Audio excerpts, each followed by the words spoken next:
What's up, everybody? Welcome back to another episode of the Fantasy Football from Up North podcast. As usual, I'm your host, Clayton, with our Week 16 Waiver Wire show. It's getting to crunch time. I got someone joining me here who finally is able to get back on here. Riley, what's up, buddy? Not much.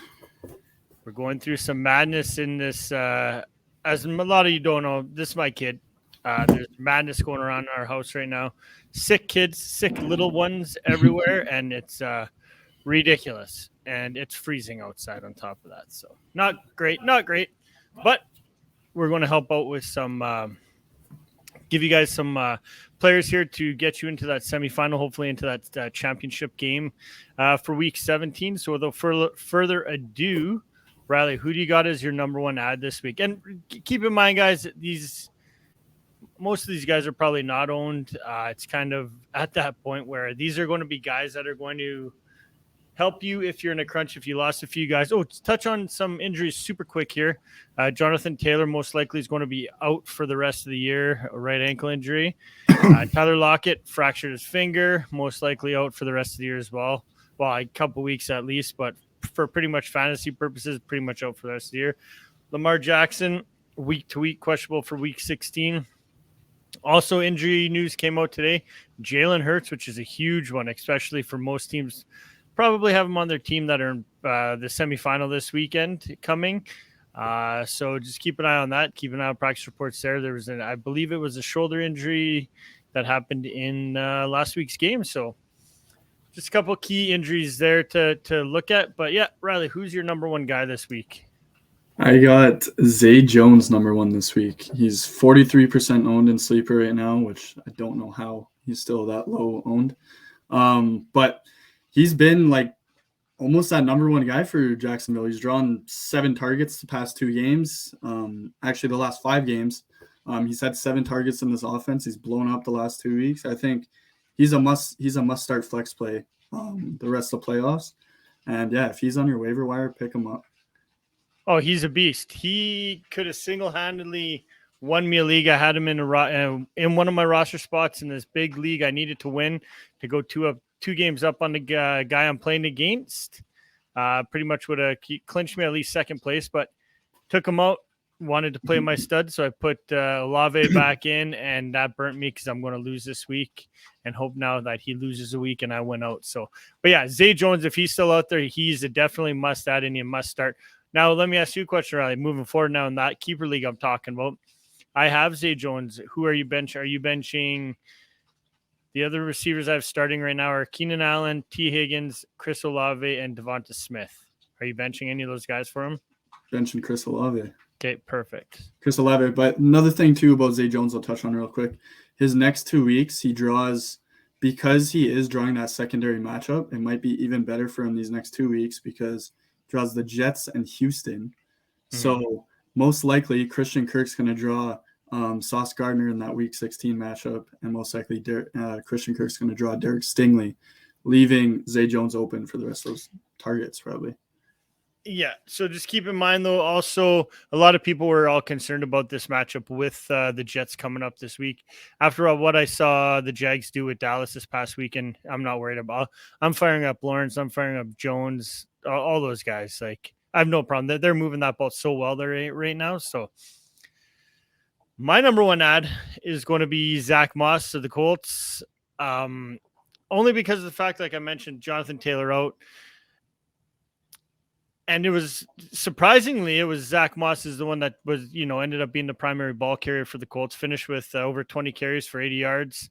Now going into this week, which is a big week for fantasy, they face the Chargers, who are ranked 28th against the run. I think he's going to see another 20 plus touches this week. And I think you're going to be happy with his fantasy outcome. Yeah, I'd agree. I had him at my number 3 spot, but whoever leads this Colts backfield, he's going to be a flex-worthy player just because the Colts rely on the running game so much. So he's definitely an ad for me. Exactly. Who else you got on that list, Riley? I have my second guy, Jerick McKinnon. He's 53% owned, so he's kind of on the borderline there, but I'll throw him in. Jerick McKinnon, he had another huge game, 2 back-to-back 30-point performances. There's not much more you can ask for. And when he's getting 8 to 10 dump off passes a game from Patrick Mahomes, I think you have to pick him up. 2 back-to-back weeks is finishing as an RB1 on top of that, which is crazy. Oh, yeah. Yeah. So, no, I would agree as well. Like 43% owned. I think he's a little bit higher, more owned in. Oh, no, what did you say? 53% owned? 53 in sleeper. That's still at this point in the season. If you could get a guy that's putting up numbers like that, I would be dumping every bit of fab I have left on a guy like that. Yeah. Another guy I have here is Tyler Algier of the Falcons. I mean, through weeks 9 to 14, Algier's averaged over 10 total touches a game and almost 60 yards. It was just a matter of time before we eventually saw him, break out, and that's what he's done. They have started to use Cordell Patterson more in that, as that wide receiver, but we're starting to see Algier on the field a lot more now with Huntley apparently gone to injured reserve as well. I think Algier is definitely just going to be that guy in the backfield. We saw him break out on Sunday over almost 140 yards rushing on 17 carries, found the end zone. So as long as he's seeing the volume, I think he's going to be a flex-worthy play, even in a tough matchup this weekend against the Ravens. And, I mean, if you do get through to the championship round, I mean, the Falcons have a very nice matchup against the Cardinals in Week 17. That's another must-start spot for him. I think just with Atlanta, because they turned to Desmond Ridder now, they're going to rely on kind of that split backfield between Algier and Patterson a lot. So Algier is going to get a lot of volume, and he's been super efficient every time he gets carries. He's been super efficient with it. So it's just kind of just because he isn't getting those dump off passes, he is kind of a touchdown boomer bust a little bit, I think. But I would agree. I think he still has a safe enough volume where you can be confident in putting him in your flex or something like that. Yeah, I would agree 100% with that. All right, you got another guy? Yeah, so you actually mentioned my 2 guys. So I had Zay Jones number 1, McKinnon 2, Moss 3, Algier 4. Okay. My 5th guy on the list is actually Noah Brown. I've mentioned him before on this show, but I have him as my next guy as well, so this is perfect. Yeah, so Noah Brown, he's been pretty consistent in this Dallas Cowboys offense. Now they're starting to find that chemistry again. That's Dallas Cowboys offense that we're used to seeing. So I think he's just going to continue to get these targets, and he's surpassed Michael Gallup, in my opinion, in this offense. He's shown it back-to-back weeks now. Gallup hasn't been too impressive since he came back from injury. So I think he's going to continue to get a bunch of targets in this offense. So definitely pick him up. Yeah, not much more I can say. That's pretty much where my points were all. I mean, 4 or 6 targets for 85 yards. I mean, 2 touchdowns 4 for 6 targets last week, and then he got another 59 yards receiving on 6 catches this week and scored 2 touchdowns. So the chemistry with Prescott's there, and like you said, he has surpassed Michael Gallup for that number 2 spot. And even with a tough matchup against the Eagles come Week 16, I have no problem because, I mean, the Cowboys are going to have to throw to keep up with the Eagles. So I do think that he could see another hefty amount of targets coming his way on Sunday. Yep. So that would have been my next guy. The guy I have after that, another receiver we're going to talk about is Marquise Goodwin of the Seahawks.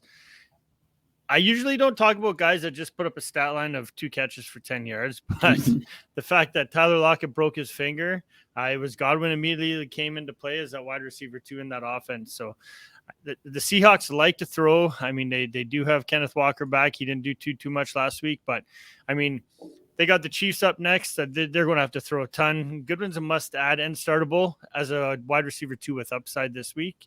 The Chiefs are allowing the 4th most fantasy points to wide receivers and also the most touchdowns. So you know what? There's going to be production to be had with Goodwin.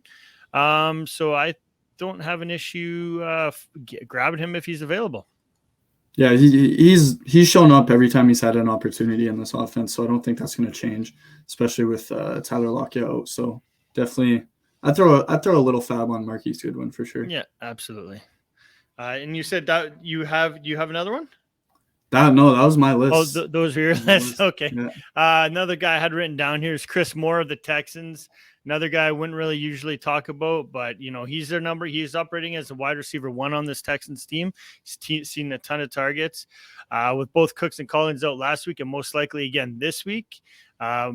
last week Moore had 10 catches for over 120 yards, and my apologies. 2 weeks ago, last week he had 10 catches for over 120 yards. This past week he saw another heavy workload, saw 9 targets, only managed 4 catches for 42 yards. And I mentioned most likely we're not going to see Collins or Cook again this week. May not even be for the rest of the year because the Texans are playing for that number 1 pick pretty much. And Moore's going to continue to see those targets because someone has to on that offense that are going to be throwing a ton. So Titans are in town next week, so I have no issues in all honesty. If you need some upside, if you're in a matchup where you're going to need that little bit extra, I would have no issue, throwing him in my lineup as a flex play. Titans are allowing the 2nd most touchdowns and the 3rd most yards to wideouts this season, so I have Moore as kind of like a wide receiver /4 on the week. Yeah, a couple of guys I want to touch on real quick because I know people will be curious on these guys. KJ Osborne of the Vikings.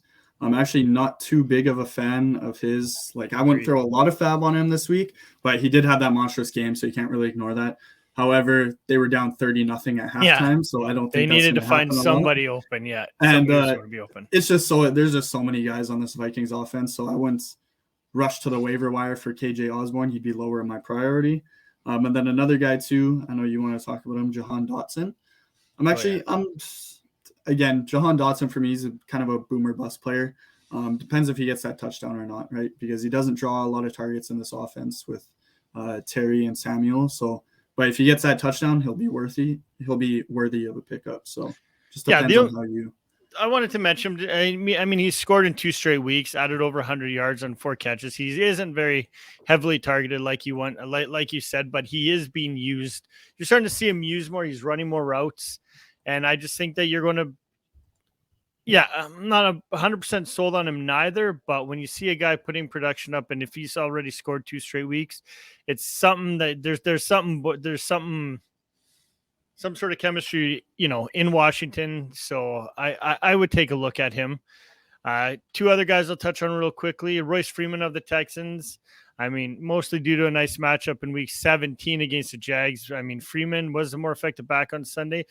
You're not starting him this week, but if you can probably grab him for free, go ahead. If you do make that final if you do make your fantasy championship, week 17, the Texans got the Jaguars, and Khalil Herbert coming back. He's due back from IR this week.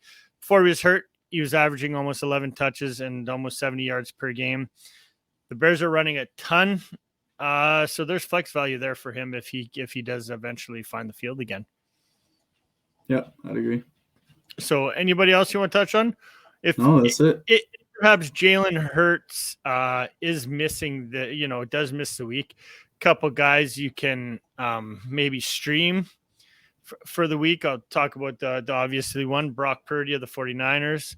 I mean, this guy's done nothing but show up the last 3 games. So, and a guy like Zach Wilson or Sam Darnold, probably the only other ones that you're going to have out there. The Panthers play the Lions this week. So, play the Lions this week.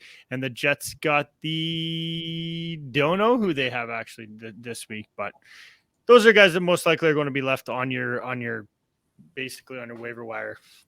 Everyone else should be scooped up. So, but outside of that, Riley, thanks for jumping on with me again. Hopefully wishing everybody best of luck in their fantasy playoffs. And if you're still listening, don't forget to head over to our partners at www.247clash.com. Sign up, make a deposit, use referral code North, and jump in on some of that point spread action with based on fantasy points, player versus player. So it's been fun so far. Did you get in on that free one last week, Riley? I did, yeah. I haven't checked my picks, so. Oh, you know how good I did on the free one? I got 1 out of 13. It's pretty sick. Oh.